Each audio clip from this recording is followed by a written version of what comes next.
C'est parti. Parfait. Le coup d'envoi avec le ballon pour Stambouli, le premier ballon touché par le milieu parisien. David Luiz avec Kimpembe. David Luiz. David Luiz directement. Eh bien oui, David Luiz directement, et ça passe très légèrement au-dessus des buts de Ben Foster. Cette tentative du défenseur brésilien du Paris Saint-Germain. Pereira de Sac qui retrouve Hatem Ben Arfa dans l'axe. Il les aime aussi ces ballons. La frappe d'Hatem Ben Arfa. Ça passe largement au-dessus des buts de Ben Foster. Mais voilà, c'est aussi pour ses qualités de percussion qu'Hatem Ben Arfa pourra apporter de grandes choses au Paris Saint-Germain. Il a 18 ans et il a signé son premier contrat pro en juin 2016. Jonathan Iconé. Attention à ce ballon. C'est un très très bon ballon là pour West Brom. Et par contre, c'est très mal cadré derrière cette frappe de Saido Berahino devant Kevin Trapp. Première occasion pour West Brom dans cette partie. Attention parce que ce ballon va revenir avec encore une fois Berahino dans la surface de réparation. Le centre cette fois-ci, intervention de David Luiz contre son camp. Kevin Trapp n'a rien pu faire là-dessus. David Luiz qui s'est jeté pour empêcher Arandon de reprendre ce ballon. Et du coup, eh bien, il a mis le cuir dans ses filets. Et bien, le premier but de cette partie, il n'est pas parisien. Enfin, il est parisien mais contre son camp. Signé David Luiz. Porte le ballon et qui va servir Jonathan Iconé. Iconé avec Pereira de Sa.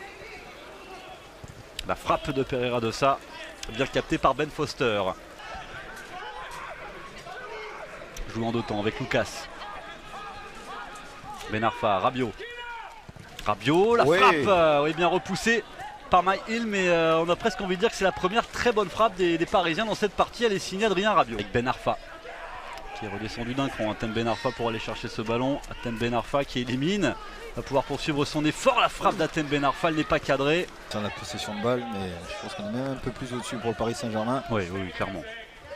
C'est peut-être sur l'ensemble de la partie jusqu'à ce moment-là, mais là c'est sur la seconde période.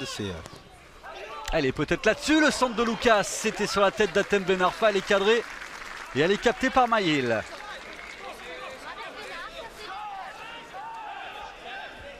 Le centre était intéressant de la part de Lucas. Là, attention à ce ballon qui a été chippé. L'occasion pour Rabiot. Là voilà l'égalisation parisienne. Signé Adrien Rabiot qui après son entrée en jeu avait été le Parisien qui avait offert la frappe certainement la plus dangereuse pour son équipe. Et bien c'est lui qui vient égaliser la 62e minute. Adrien Rabiot. David Luiz.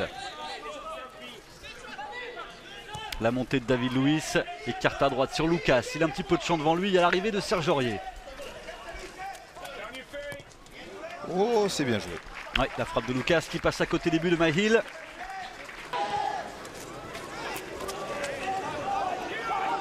Avec Adrien Rabiot dans l'entrée de la surface pour Stambouli. Le plat du pied. Ça finit sur le poteau. Lucas derrière.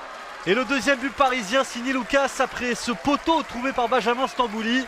C'est Paris qui prend la tête dans cette rencontre à la 79e minute.